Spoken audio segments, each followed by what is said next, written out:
Unusual in New York, in color. This is the CBS Evening News with Walter Cronkite and Robert Shackney in Berkeley, California, Hal Walker in Washington, Ed Rabel in New Orleans, Bill Stout in Los Angeles, Dan Rather in Washington, Bill McLaughlin in West Berlin, and William Cole in Moscow. Good evening. Under tight security, Governor Ronald Reagan went to the campus of the University of California today, despite last night's violence in which 2,000 demonstrators clashed with police. CBS News correspondent Robert Shackney reports on the events of last night and today from Berkeley. In 24 hours, the University of California's Berkeley campus had turned from hot to cool. Late yesterday, it was all violence, the worst trouble in a month of student strike. Police were constantly in difficulty. Police vans stoned and overturned. Officers the targets of rocks, firecrackers, and continued harassment. Only 10 days ago, Governor Reagan was claiming that his dispatch of extra units of police to the campus had halted violence. But this week, along with the highway patrol, had come an escalation of trouble. A major target of yesterday's protest, the University Hall, where the Board of Regents was holding its monthly meeting.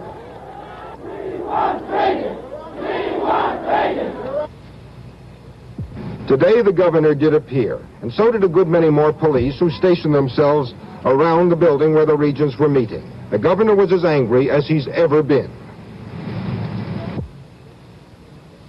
Oh, these people who are demonstrating don't need any excuse to escalate. They've intended to do this. There were no police around when they were beating students 6 on 1, when they were even knocking down women who were on the campus and co-eds and so forth. The pictures were carried, and you're sick and tired of the argument about whether some effort to enforce law and order is going to escalate anything at all. The plain truth of the matter is this has to stop, and it has to stop like the day before yesterday. And it's going to be stopped whatever it takes. And whatever it takes, I'm going to insist that those who are causing it be separated from the university, whether they be faculty or students.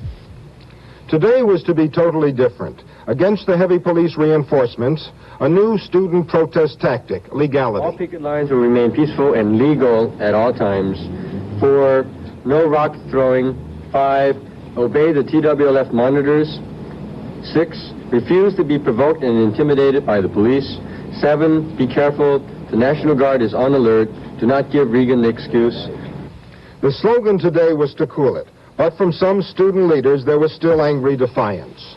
This is one of the world's most prestigious universities, and I think if necessary, we'll destroy this entire university, and if necessary, we'll destroy the entire state government, because the Third World Liberation Front has set goals. The rhetoric of rebellion hasn't changed at Berkeley, and the picket lines are still there. But today they were completely orderly. No one was fighting the police. It was as if yesterday's violence was just too overwhelming. The question now, how long will this interlude last? Robert Shackney, CBS News, Berkeley, California. Sit-ins, demonstrations, and other unrest were reported from at least 8 other campuses around the nation today. At one of them, Pennsylvania State University, school officials denied a request by black students that the flags be lowered to half-staff in honor of Malcolm X, who was assassinated 4 years ago today. So 4 black students broke the locks on 2 flagpoles and lowered the flags themselves.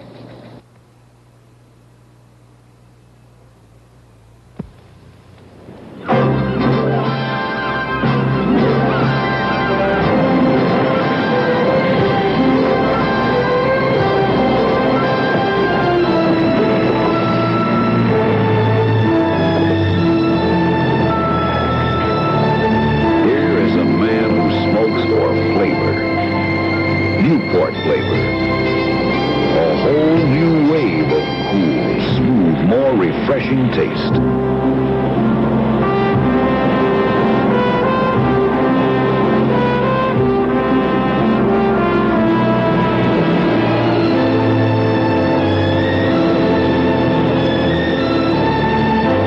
Come down to the sea. Come up with flavor.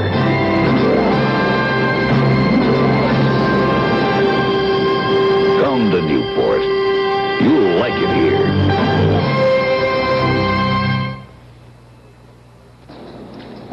commando group based in Jordan is claiming responsibility for that terrorist explosion in a Jerusalem supermarket today. 2 Israeli students were killed and at least 9 other persons were wounded. The organization, called the Popular Front for the Liberation of Palestine, is the same one that took credit for terrorist attacks on Israeli planes in Greece and Switzerland. But the warnings coming from angry Israelis today were not directed at the guerrillas, but at their host countries. Gideon Raphael, Director General of Israel's Foreign Ministry, said the Arab governments must bear the blame for the terrorism. He did not indicate if there would be Israeli reprisals. In Dhaka, Lahore, Karachi, and other Pakistani cities, the crowds danced in the streets tonight. The catalyst for their joy was a surprise announcement by President Mohammed Ayub Khan. The man who ran Pakistan with an iron hand for a decade told his people he will give up power at the end of this year. He was doing so, he said, because the nation is on the verge of insanity. Ayub was referring to the violent political opposition to his regime from both right and left that led to 3 months of demonstrations and riots that took more than 60 lives. Ayub's chief rivals hailed his decision as a victory for the people that will produce major democratic reforms. The U.S. commander in South Vietnam, General Creighton Abrams, said today he has what he called massive evidence that the communists are preparing for a major new offensive. Abrams did not say what the evidence was, nor did he give a timetable, but he predicted that when the attacks do come, the enemy will suffer a serious defeat. In action today, the U.S. Marine operation near the A Shau Valley was slowed by heavy rains and enemy mortar fire. 1 American and 20 North Vietnamese were killed in scattered clashes. A gun battle erupted today in a neighborhood of the nation's capital when a man in a rooming house shot and killed 2 women and then shot it out with police before committing suicide. Hal Walker reports. For nearly 3 hours this morning, police laid siege to this rooming house in a quiet residential neighborhood. Inside, a sniper armed with a 12-gauge shotgun exchanged fire, wounding 4 of the officers before taking his own life, barricaded in a 3rd-floor bathroom.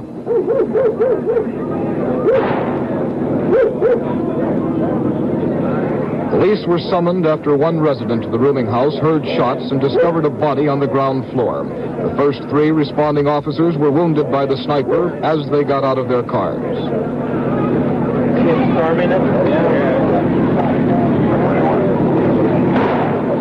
More than 100 policemen were called in. They answered the gunman's shots with tear gas, one of the grenades apparently setting fire to the house.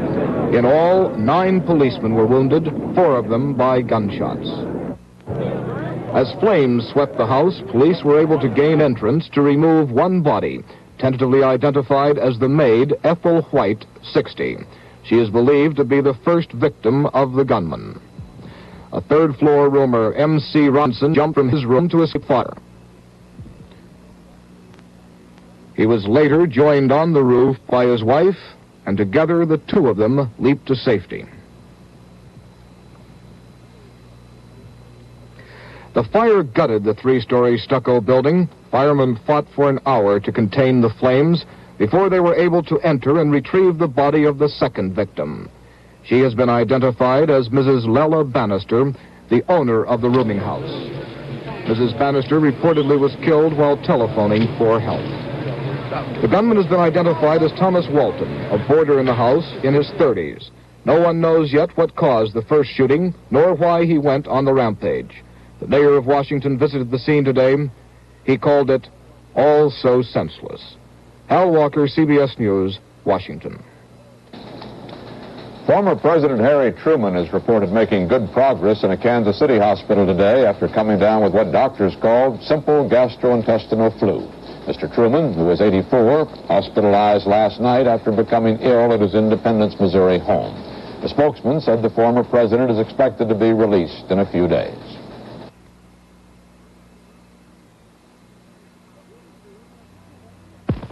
It used to be when a can of air freshener said, for instance, Evergreen, you've got Evergreen.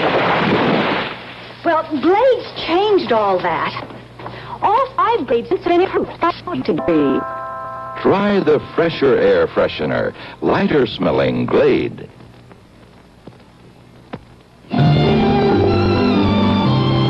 Lemon pledge, very pretty. Put the shine down lemon good. Lemon pledge at wood. Lemon flakes clean so easy. Lemon way to make wood glow. Lemon flakes as you're dusting. Adds protection as you go. New from Johnson Wax. The judge at the Clay Shaw trial in New Orleans today turned down a motion for a directed verdict of acquittal sought by Shaw's lawyers, who said the state had not linked the defendant with any plot to kill President Kennedy. The defense then called its first witness, the remarried widow of Lee Harvey Oswald. Ed Rabel reports. Marina Oswald Porter was with her husband when she appeared to testify for the defense. She had nothing to say to reporters about Lee Oswald's role in the alleged conspiracy. Can you tell us what the appearance is all about this morning in court? Do you have any comment after it's all over with? On the stand, however, she described Lee Oswald as a loner who always stayed at home at night when they lived in New Orleans and who was neat and cleanly shaven when he did go out. Her statements contradicted earlier prosecution testimony, which portrayed Oswald as a bearded beatnik who shared a New Orleans apartment with an eccentric homosexual, David Ferry, a member of the alleged conspiracy. Marina Oswald told the court neither she nor Lee ever knew the late David Ferry, nor did Oswald ever mention the name of the defendant, Clay Shaw. She said Oswald liked to sit in the dark on the front porch of their apartment with his rifle. On cross-examination, she said she could not account for Oswald's activities during the day when he was supposed to be working for a New Orleans coffee company. The most money he ever gave her at one time, she said, was $1, and she declared he once forced her to sign some papers for him using the alias Heidel. In this afternoon session, Lloyd Cobb, president of the New Orleans Trade Mart, where Shaw was the general manager until 1965, said Shaw always dressed conservatively in a business suit. Cobb's testimony was designed to contradict star prosecution witness Perry Russo's statement that he saw Shaw wearing a loud sport jacket and tight-fitting trousers during a Kennedy appearance in New Orleans. Shaw's secretary, Miss Goldie Moore, testified that during the summer and fall of 1963, before President Kennedy was killed, Shaw was extremely busy with Trade Mart affairs. Like Trade Mart President Cobb, Miss Moore said Shaw made a trip to Portland, Oregon around the time the president was killed to promote a Trade Mart there. The prosecution contended that Shaw set up the trip to the West Coast as part of an alibi. And the man they call the Jolly Green Giant, District Attorney Jim Garrison, who has touted his case in the nation's media for 2 years, was nowhere near the courtroom when Marina Oswald was testifying. He was attending a civic meeting in New Orleans where he had nothing to say about the case. Ed Rabel, CBS News, New Orleans. In Los Angeles today, the prosecution at the Sirhan trial called more witnesses in an effort to show that the defendant planned the assassination of Senator Robert Kennedy. Bill Stout reports. For the second time this week, the start of the trial was delayed when the judge called the lawyers on both sides into his chambers. One defense attorney said it was a discussion of the mechanics of the trial, how many more witnesses, that sort of thing. But there's courthouse speculation that the hard business of the meeting had to do with Sirhan's notebooks, in one of which he wrote about killing Senator Kennedy. The notes were taken from Sirhan's home by the police, and the defense says that was illegal. The jurors heard 2 more witnesses who were wounded in the same burst of gunfire that killed the senator. Defense lawyers said they have told Sirhan to stop smiling so much, and at one point this morning, he was yawning. But he listened carefully when a Pasadena trash collector, Alvin Clark, told of picking up refuse at the Sirhan home for 3 years and talking with Sirhan. After the killing of Martin Luther King, said Clark, he told Sirhan he was going to vote for Kennedy, and Sirhan said, "What do you want to vote for that son of a bee for? Because I'm planning on shooting him." I never knew him as Sirhan. I mean, I knew him as Saul. That's the way he introduced himself to me. Mr. Clark, do you think the jury is going to believe you when you say that you heard Sirhan say he was going to shoot Robert Kennedy? Well, what else could they believe? I mean, I don't have anything against Sirhan?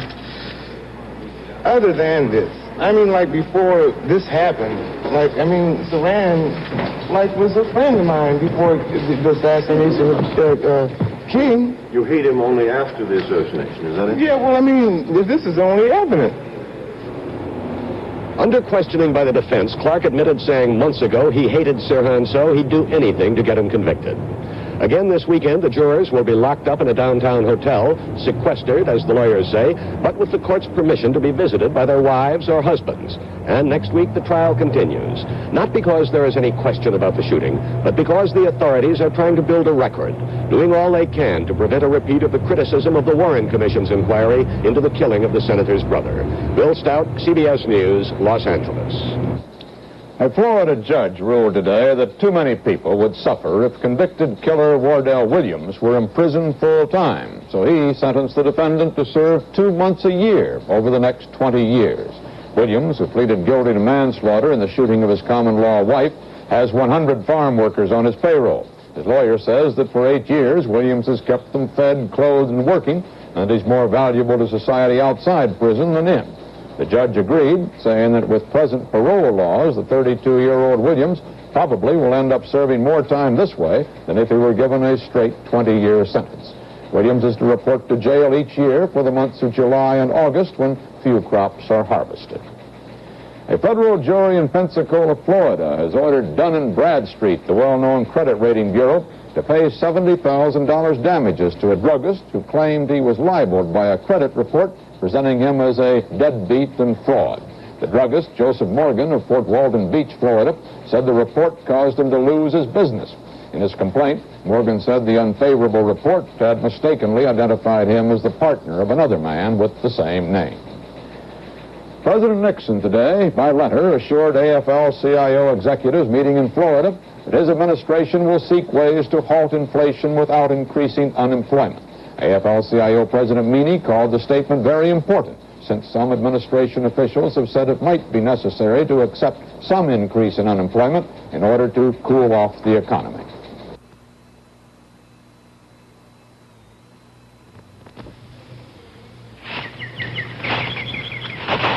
They're at the top secret high karate training school. These trainees are learning how to defend themselves in case they apply too much high karate after shave or cologne. If someone gives you some high karate, but you don't have time for special training, don't worry. There's a cram course on self-defense in every package. Regular and Oriental Lime. High karate. Be careful how you use it. I like being a girl. I like to feel pretty and soft and, you know. That's why I like Paquin hand lotion. Paquin is rich and smooth. It keeps me deliciously soft. And that's the nicest thing a girl can be in this man's world. Paquin lotion comes from the makers of Paquin hand cream. On Sunday, President Nixon will be starting out on his European tour, designed, among other things, to shore up the Western alliance. But a new development in Paris already has changed the diplomatic atmosphere for that trip. A story from CBS News correspondent Dan Rather. When President Nixon announced his trip to Europe, he and his aides exuded confidence that it could not possibly make relations with France's General de Gaulle any worse, and that the visit had a good chance of improving them. On the surface, full confidence remains. Underneath, doubt has started to seep in. Since announcement of the Nixon visit, de Gaulle has boycotted a British-sponsored meeting of the Western European Union and has publicly chastised the British again for, as de Gaulle puts it, always aligning themselves with the United States. Then today, the revelation that de Gaulle had secretly offered to abolish the common market if Britain would agree to pull out of the North Atlantic Treaty Organization. President Nixon had French Ambassador Charles Lucet in for a noon meeting. What they talked about has not been made public, but the subject of de Gaulle's latest moves, interpreted as in some quarters as outright diplomatic slaps, is believed to have been discussed. Officially, the White House professes to be unruffled by de Gaulle's actions. Unofficially, there is growing concern about what the tone of the Nixon-de Gaulle talks will or can be. Dan Rather, CBS News, Washington. That latest de Gaulle proposal calls for summit talks with Britain on a new European association. It eventually would replace the six-nation common market and perhaps the NATO alliance. Its dominant inter-council would be composed of France, Britain, West Germany, and Italy. But de Gaulle has a price. Britain and his European partners would have to abandon their pro-American positions. British Prime Minister Wilson called de Gaulle's ideas significant, and while rejecting the de Gaulle positions on Washington and NATO, he was reported to have told Paris that he is ready to enter talks. Incidentally, it was announced today that the supersonic jetliner Concorde A joint British-French project is scheduled to make its first test flight in France next Friday. That's the same day President Nixon arrives in Paris. It's a day that has been long looked forward to in aviation circles. The plane's maiden flight long has been delayed by design and construction problems. In West Berlin today, political and union leaders appealed to all residents to give President Nixon a friendly welcome on his February 27th visit there. But leftist students warned again that they will stage protest demonstrations during his stay. Of all the stops on the president's European tour, Berlin might very well present the greatest security challenge. That story from Bill McLaughlin. Anytime a U.S. president travels abroad, White House and foreign security men begin to get the jitters. And when the U.S. president, in this case Mr. Nixon, plans a visit to a city that is known for its anti-American demonstrations and happens to lie about 110 miles inside communist territory, those jitters begin to look more and more like a nightmare. During the president's brief 3.5-hour tour of Berlin, the biggest security problem is expected to come from the city's unruly student population. They plan to demonstrate against Mr. Nixon, but they say the demonstrations will be peaceful. Hier Panke 20. Panke 20 befindet sich auf Streifenfahrt. Any sign of trouble during the president's visit will be called into the police central traffic headquarters. Wieder 26, haben Sie mich verstanden? 26 habe verstanden. From here, the orders will go out for more men and more equipment when and if they are needed. The West Berlin police think they're as ready as they ever will be. They have constructed a model of the presidential convoy and are studying the route it will follow for possible trouble spots. I start here with the advance guard, just on the top. Then here are the black dots that are motorcycles. Here the blue ones that are members of the uniformed police. Well, here we have the heart of the convoy.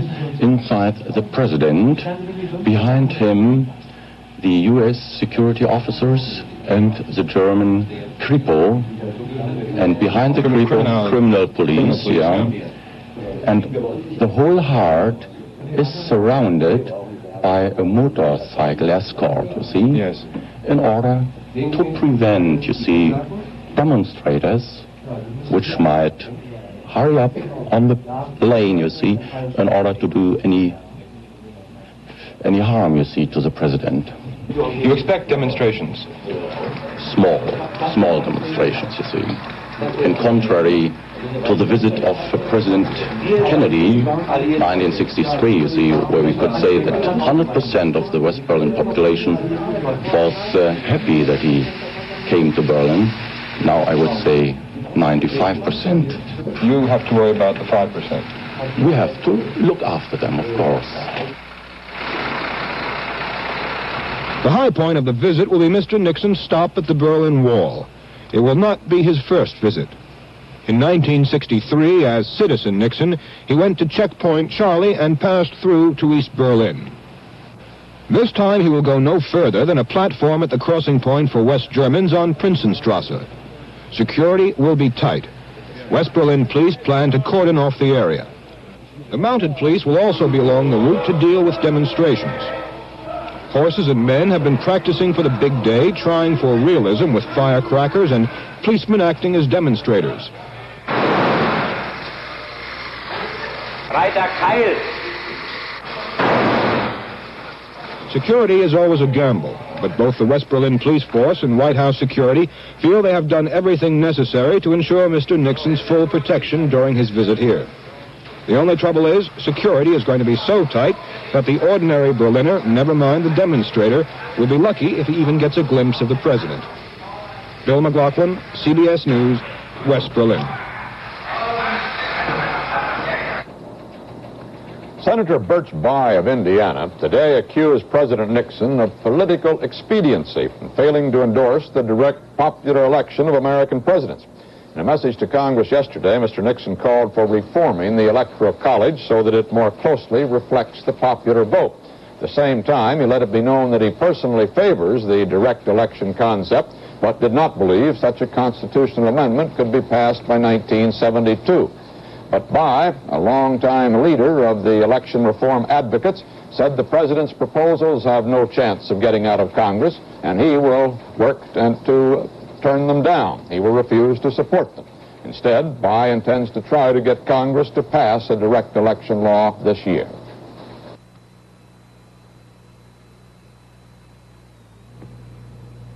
My husband, he thinks he's made of iron, like a statue. Pays no attention to the weather until he winds up with a cold or flu. That's when doctors say to rest in bed, drink plenty of fluids, and take aspirin to relieve the pains and fever.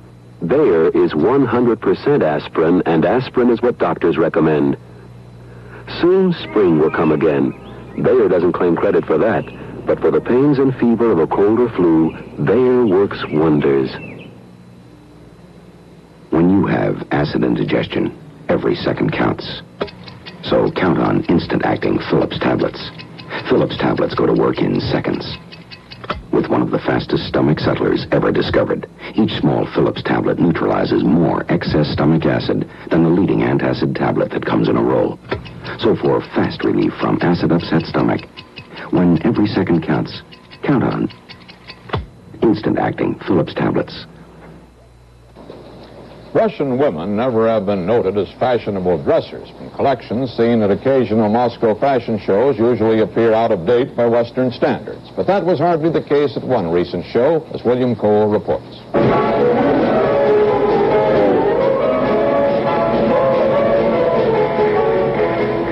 In Moscow, just as in Paris and Rome, it's time for fashion collections. But there's one big difference. Paris and Rome are showing clothes for spring. Moscow is still preoccupied with winter.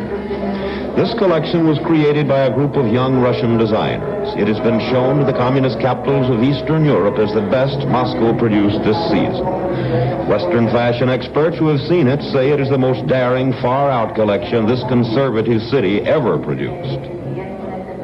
Here in Moscow, it would take a brave girl to wear such abbreviated miniskirts as these. And not only because of the 35 below weather, but mainly because of widespread puritanical disapproval. These models are real pioneers, if not revolutionaries. And neither does the older generation here approve of women wearing pants. For the Russian woman, these suits are as revolutionary as Red October. Of course, it must be remembered that the clothes in a Russian fashion show aren't for sale. They're only to show Russian women how to dress more tastefully.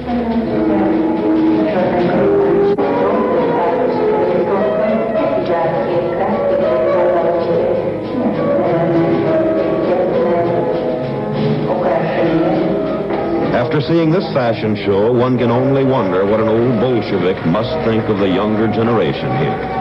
William Cole, CBS News, Moscow. And that's the way it is. Friday, February 21st, 1969. This is Walter Cronkite, CBS News. Good night. This is a molecular model of poly-1,4-cyclohexylene dimethylene terephthalate. How about that? And I'm Joanna Barnes, here to tell you what this unique molecule of Codel polyester fiber means in carpets. It's so special, it's patented. Every room in your house comes alive because carpets of Codel bounce back beautifully. Even a house full of kids can't keep Codel fiber down. That's why Codel is the fastest growing carpet fiber. If you can't remember the name Codel, ask a poly-1,4-cyclohexylene dimethylene terephthalate. We also make 2,2,4-trimethyl-1,3-pentane diol monoisobutyrate. But that doesn't go in carpets. Codel fiber has bounced back.